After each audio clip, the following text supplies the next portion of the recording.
E aí pessoal, sejam bem-vindos a mais uma videoaula de Ciências e Biologia.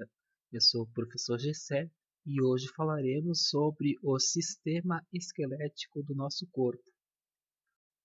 Hoje aprenderemos quais são as funções do esqueleto do nosso corpo, do que são feitos os ossos, quais são os tipos e formatos de ossos que existem e estudaremos também o que são articulações.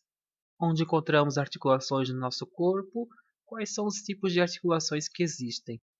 Se você gosta de aprender ciências e biologia com as videoaulas do professor, deixe seu like no vídeo, já se inscreve no canal para receber as notificações dos novos vídeos. Beleza? Então, vamos começar a nossa videoaula de hoje. O corpo humano adulto é formado por 206 ossos, e cada osso do nosso corpo é considerado um órgão.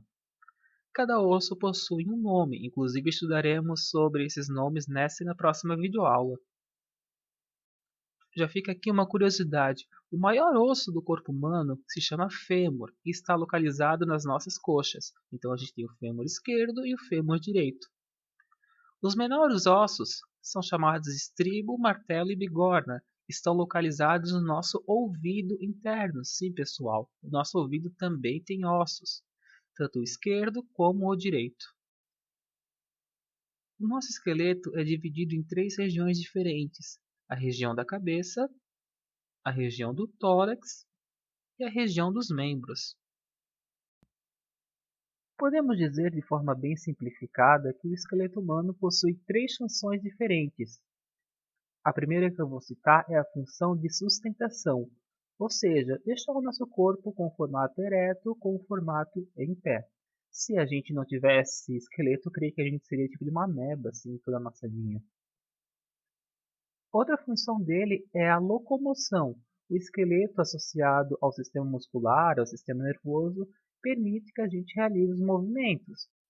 Nós andamos, corremos, nos movimentamos, brincamos, escrevemos, desenhamos.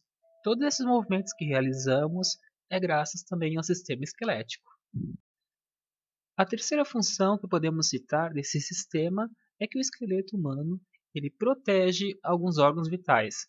Por exemplo, o nosso crânio é um conjunto de ossos que protege órgãos vitais como o cérebro. A nossa caixa torácica, composta por ossos como a costela e o externo que fica no centro, protegem órgãos vitais como, por exemplo, o coração e os pulmões. Então, percebe como o esqueleto é importante para o nosso corpo? Vamos repetir as funções: sustentação, locomoção e proteção de órgãos vitais. Os animais que possuem esqueleto interno e esse esqueleto possui um eixo chamado coluna vertebral são chamados de animais vertebrados. Deles nós podemos citar, além do ser humano, outros mamíferos como cães, gatos, leões, elefantes. Podemos citar répteis como cobra, como jacaré, crocodilo, tartaruga, anfíbios como sapos, rãs, pererecas, peixes como tainha, tubarão, arraia. Podemos citar as aves também, como pinguins, gaviões, araras, tucanos. Enfim, todo animal que possui esqueleto interno e tem uma coluna vertebral são chamados de animais vertebrados.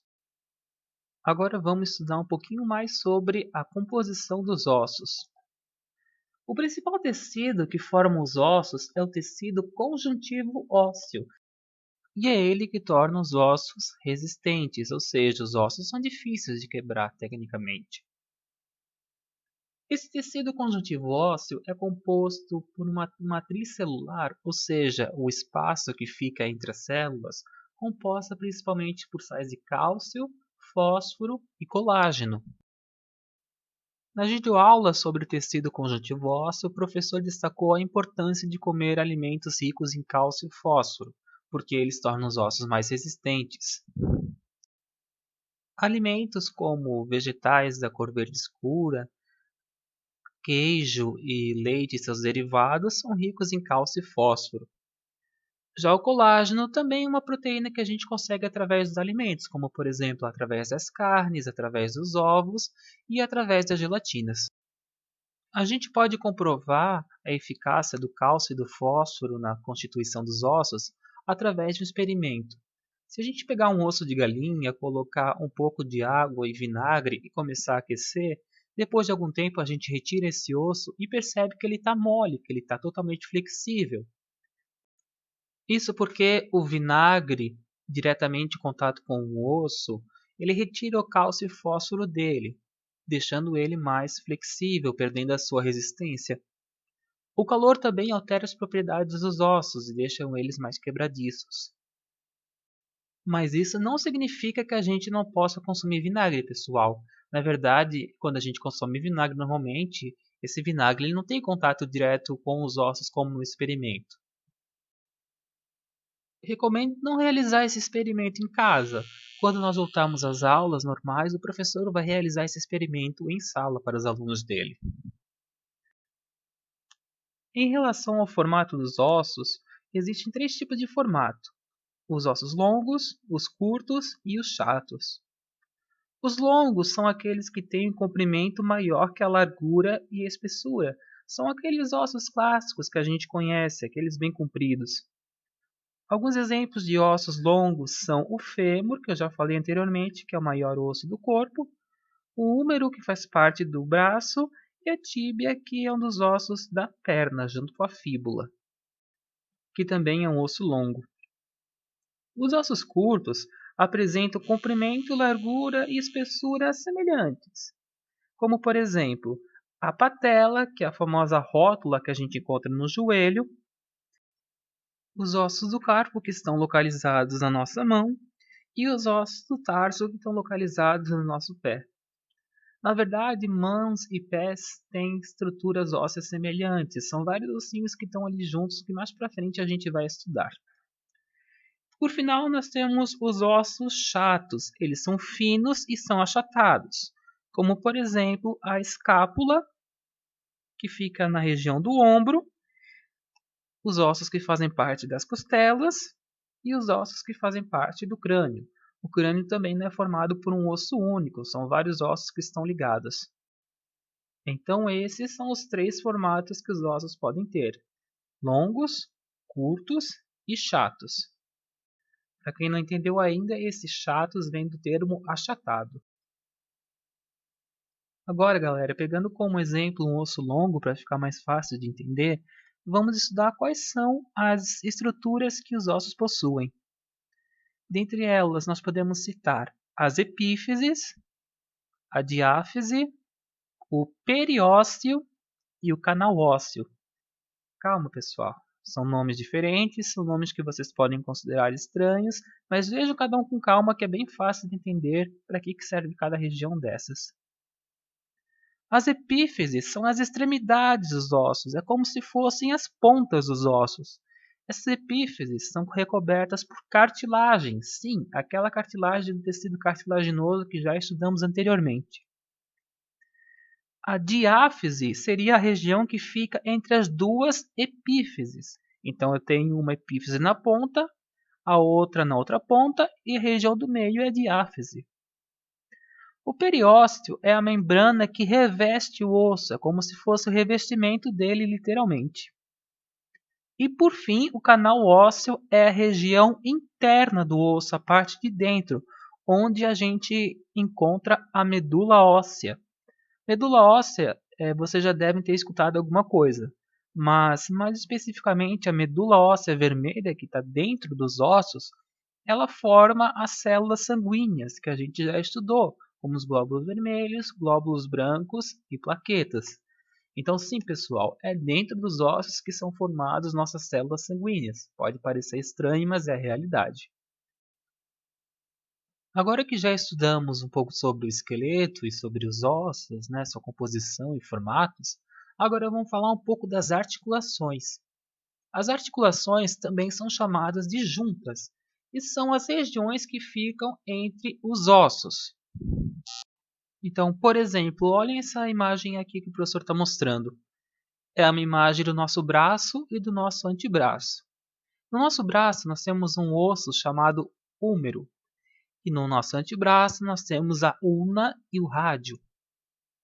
Essa região que fica entre esses três ossos, húmero, ulna e rádio, é uma articulação, ou uma junta. Na maioria das articulações, naquele espaçozinho ali, existe um líquido chamado de líquido sinovial. Ele evita que os ossos tenham atrito direto uns com os outros e evita o desgaste deles. Em muitas articulações, nós encontramos o que chamamos de ligamentos, que são cordões fibrosos que acabam prendendo um osso ao outro. Em relação aos tipos de articulações, existem três tipos: articulações imóveis, semimóveis e móveis. E essa classificação nesses três tipos é baseada no quanto essa articulação promove movimentos. As articulações imóveis são aquelas que, como o próprio nome sugere, não existe movimentação, como, por exemplo, as articulações que ficam entre os ossos do nosso crânio. Como já falei anteriormente, o nosso crânio é composto por diversos ossos, que inclusive nós estudaremos mais a seguir.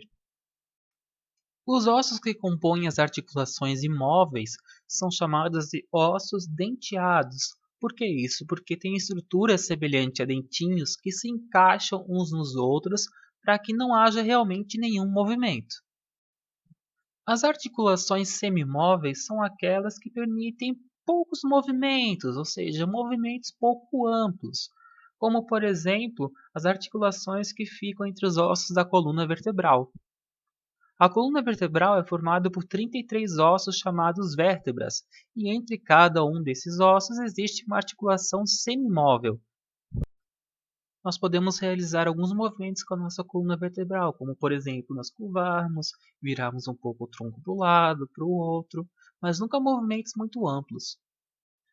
E por fim nós temos as articulações móveis. São aquelas que permitem que a gente se movimente bastante, que permitem movimentos amplos, como por exemplo as articulações dos braços e das pernas. Podemos mexer de várias e várias maneiras. Chegando aqui na parte final da nossa videoaula, eu queria mostrar para vocês um site muito bacana para se estudar os sistemas do corpo humano. Esse site se chama human.biodigital.com. Eu vou deixar para vocês o link no vídeo e na descrição. Nesse site a gente pode estudar sobre os sistemas do nosso corpo, sobre os órgãos, sobre todas as partes. Ele está disponível para celular, para computador, tablet, notebook, por qual plataforma vocês quiserem usar. Então aqui eu tenho o modelo 3D completo do corpo humano, nesse caso é o modelo masculino, eu posso mexer ele para cima, para baixo, para o lado e para o outro, eu posso girar para ver a parte de trás e tudo mais. Se eu apertar em alguma região vai aparecer o nome dela, por exemplo, eu estou apertando aqui, é um músculo oblíquo externo esquerdo. Só que o mais interessante é o seguinte, estão vendo aqui do lado que tem o painel com os sistemas? Eu posso então pegar um sistema desse e desativar para ver o interior do corpo. Por exemplo, se eu desativar o sistema muscular, os músculos desaparecem, certo? Então eu posso desativar outros sistemas, posso desativar o cardiovascular, né, que tem a ver com a circulação de sangue, posso desativar o conjuntivo, o respiratório, digestório, nervoso, urinário, reprodutor e endócrino. Pronto! Agora o nosso esqueleto está todo aqui.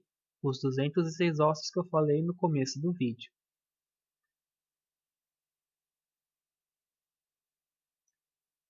Se eu clicar em cima de um osso, apertar em cima, vai aparecer o nome dele. Por exemplo, esse osso aqui é o húmero esquerdo, o osso do braço que eu já falei anteriormente.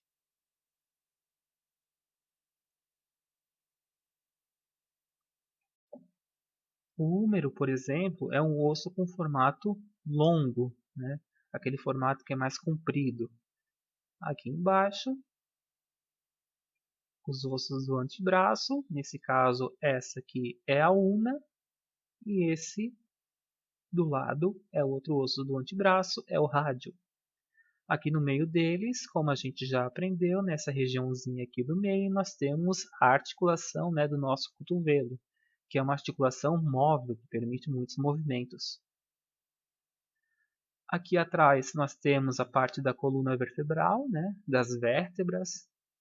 Nós temos, como eu falei anteriormente, 33 vértebras. E entre cada uma dessas vértebras nós temos um espaçozinho aqui que é uma articulação semimóvel. Aqui em cima, então, nós temos os ossos que formam o crânio. Por exemplo, só aqui de cima dá para ver 3 ossos, né? O osso parietal esquerdo, o osso parietal direito e o osso frontal.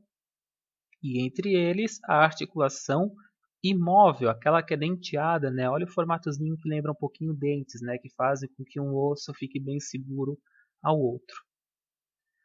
Esse esquema do corpo humano 3D é muito legal, é muito bom de se estudar. A gente vai usar bastante já na próxima aula ele. Certo, pessoal? Muito obrigado a você que assistiu a videoaula até o final, a você que tem acompanhado as videoaulas do professor Gessé. Se você está gostando do conteúdo, se está conseguindo aprender bem com esse novo formato, deixa seu like no vídeo, se inscreve no canal do professor para receber notificações de novas videoaulas que serão postadas. Se vocês ficarem com alguma dúvida, podem deixar nos comentários que o professor responde, ou se querem escrever o tema de alguma videoaula que vocês gostariam de aprender, também podem deixar elogios, sugestões para os vídeos que o professor vai gostar de ler também. E é isso aí então, pessoal. Um forte abraço a todos. Até a próxima. Falou!